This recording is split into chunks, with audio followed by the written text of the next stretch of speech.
कि प्रश्नावली 10.2 का प्रश्न संख्या 4, इससे पूर्व हम 3 तक बता चुके हैं।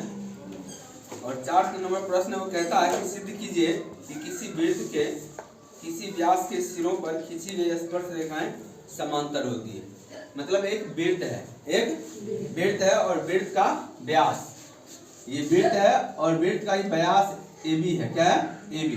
और AB का जो सिरा है, जो उस सिरा पर से समांतर रेखा खींची गई है, एक रेखा, 2 रेखा खींची गई है जो अभी समांतर नहीं है, हमको उससे समांतर सिद्ध करना है। ठीक, वो रेखा है CD और EF। क्या है? CD और EF। ये दोनों रेखा समांतर होती है, ऐसा हमें सिद्ध करना है। देख लेते हैं। कहता है CD तथा EF 2 स्पर्श रेखाएं हैं। केंद्र O वाले वृत्त के व्यास AB के सिरों A और B पर खींची गई है। ये वृत्त का व्यास है AB और इसके सिरा B यहाँ हुआ, A यहाँ हुआ, दोनों पर जो है स्पर्श रेखा खींची गई है। वो स्पर्श रेखा समांतर होती है, यह हमें साबित करना है। ध्यान देना। प्रूफ में हम लिख दिए कि CD समांतर EF। प्रूफ में है कि CD वृत्त के बिंदु A पर स्पर्श रेखा है। तो जब ये स्पर्श रेखा है तो 90 डिग्री होगा। क्या होगा? 90 डिग्री होगा। हम लिख देंगे कौन BAD बराबर 90 डिग्री। BAD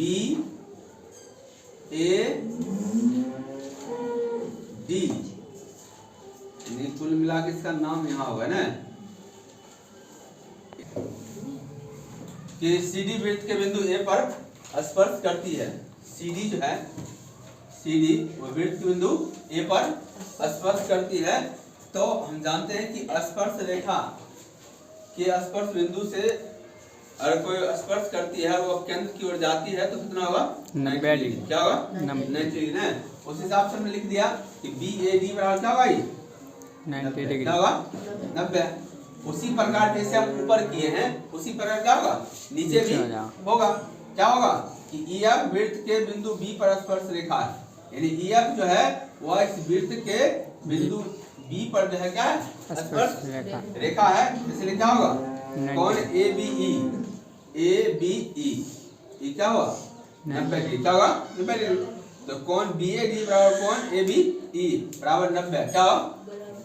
जब दो रेखाएं हैं और दोनों का जो कोण 90 है उनका हो जाए, इसका मतलब है कि इस दोनों रेखा के बीच अब कोई है विशेष दूरी नहीं। जब भी दूरी होगा क्या होगा? समांतर होगा। क्या होगा? समांतर होगा। क्योंकि इसका यह भी 90 है और इसका यह भी 90 है, तो दोनों एक तरह से क्या हुआ?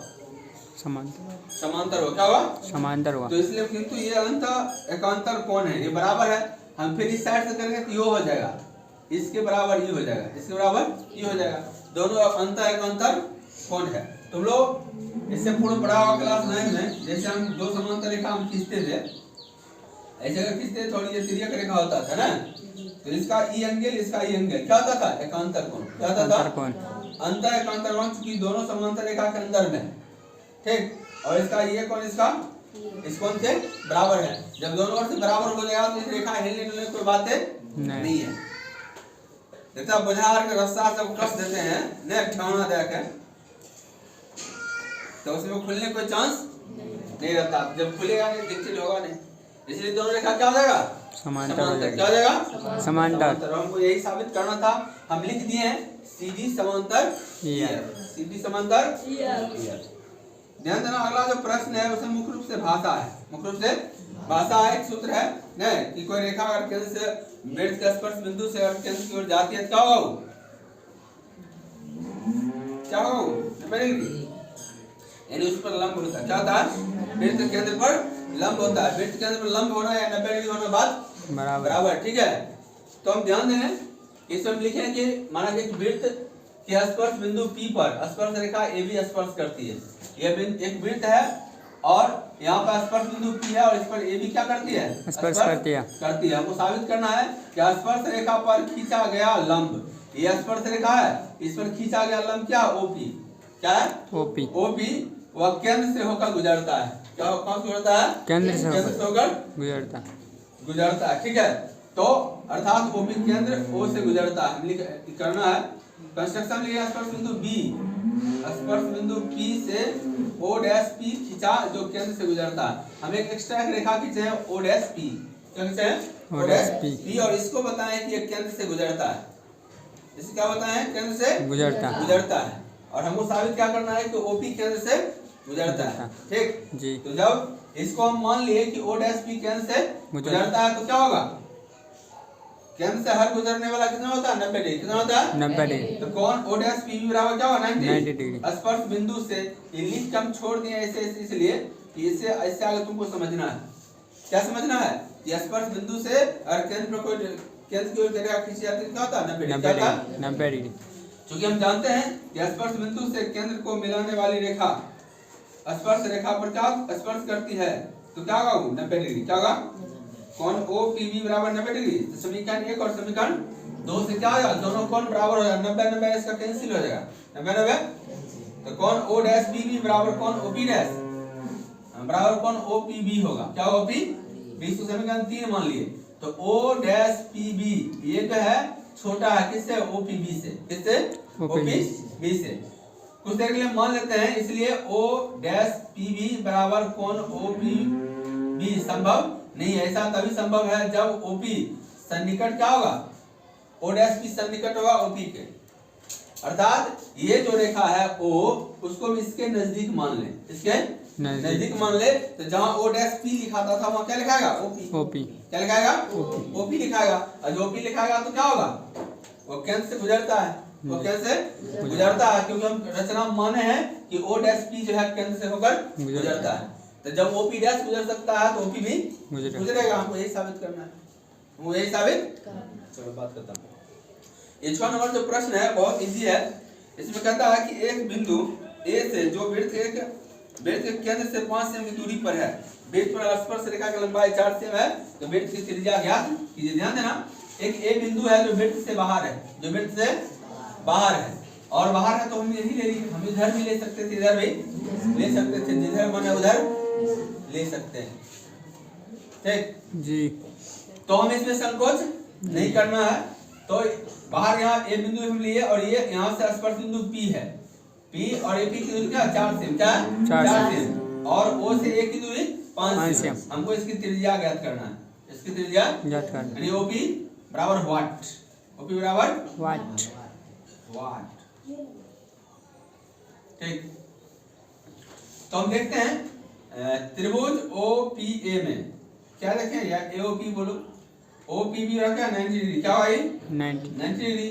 और तुम लोग जानबे करते हो समकोण त्रिभुज में कर्ण का वर्ग अन्य दो भुजाओं के वर्गों के योगफल के बराबर होता है। ये बात एकदम हमेशा एकदम याद रखना कि कोई समकोण त्रिभुज हो और अगर उसमें ऐसी परिस्थिति क्रिएट हो तो निश्चित रूप से हम इसी फॉर्मूला का यूज करेंगे। ठीक है। तो इसमें क्या हो जाएगा? OA स्क्वायर बराबर AP square plus OP square. तो OA बराबर 5 का स्क्वायर, AP बराबर 4 तो 4 का स्क्वायर और OP मालूम नहीं। OP मालूम नहीं है। OP मालूम नहीं है। क्या हो जाएगा? 5 का स्क्वायर बराबर 4 का स्क्वायर प्लस OP का स्क्वायर। OP स्क्वायर क्या होगा? 25 4 4 ये 16 इधर क्या होगा? मैंने समझ आएगा। तो OP स्क्वायर क्या होगा? 9 बचेगा। OP का क्या होगा? 9 अर्थात त्रिज्या कितना हो गया? 3 सेमी। क्या हो गया? 3 सेमी। इसका लास्ट एक प्रश्न है 7 नंबर, आज के लिए लास्ट है। कहता है कि दो संकेंद्रीय वृत्तों की त्रिज्या 5 सेमी और 3 सेमी है तो बड़े वृत्त की उस जीवा की लंबाई ज्ञात कीजिए जो छोटे वृत्त को स्पर्श करती है। ये बड़ा वृत्त का जीवा है AB। क्या है? बड़ा जीवा है जो छोटा जो वृत्त है इसके P पर क्या करता है? स्पर्श करता है। तो इस बड़ा वृत्त के लिए क्या हो गया? जीवा। क्या हो गया? जीवा। और इस छोटे वृत्त के लिए क्या हो गया? स्पर्श रेखा। क्या हो गया? स्पर्श रेखा। ध्यान देना इसमें कह रहा है कि इसका जो है छोटे वृत्त की त्रिज्या 3 सेमी है, यानी OP क्या है? 3 सेमी। कितना है? 3 सेमी है और OA क्या है? 5 सेमी है। तो हमको कि अगर हमको AP याद करना है, अगर हमको AP याद करना है तो इसके लिए क्या OA और OP मालूम होना चाहिए और ये दोनों मालूम है। ये दोनों मालूम है और AP हम जब याद कर लेंगे तो AB भी हमें मालूम हो जाएगा। ठीक है। तो इसके लिए हमने क्या किया कि हम देखते हैं त्रिभुज APO में क्या कि O की ये 90 डिग्री है। OPH ये क्या है 90 डिग्री क्या है। तो हम जानते हैं कि समकोण त्रिभुज में कर्ण का वर्ग अन्य दो भुजा के वर्गों के योगफल के बराबर होता है। तो AO का स्क्वायर बराबर OP का स्क्वायर प्लस AP का स्क्वायर होगा। तो क्या हो जाएगा AO का मान 5 कितना है 5 तो 5 का स्क्वायर OP का मान क्या होगा 3 तो 3 का स्क्वायर प्लस AP का स्क्वायर तो बचे 25 और 3 क्या होगा 9 तो 25 में से 9 घटेगा तो AP निकल जाएगा। अपनी पर से स्क्वायर हटेगा क्या होगा √16 क्या होगा √16 और √16 होगा तो इसका वर्ग कितना 4 से क्या था। तो AP मालूम हो गया AP मालूम हो गया और AP हम निकाल लें क्या होगा AP बराबर 2AP क्या होगा 2AP हम लिख दिए हैं AP बराबर PV इन्हें दोनों की दूरी समान है दोनों की दूरी समान है इसलिए क्या होगा 2 गुने AP का मान 4 क्या होगा 4 यानी 4 दूनी 8 से। तो AB की दूरी क्या निकल गया 8 से। ठीक आज के लिए इतना ही फिर हम अगले के दिन अगले प्रश्नों के साथ उन लोगों के बीच उपस्थित होंगे तब तक के लिए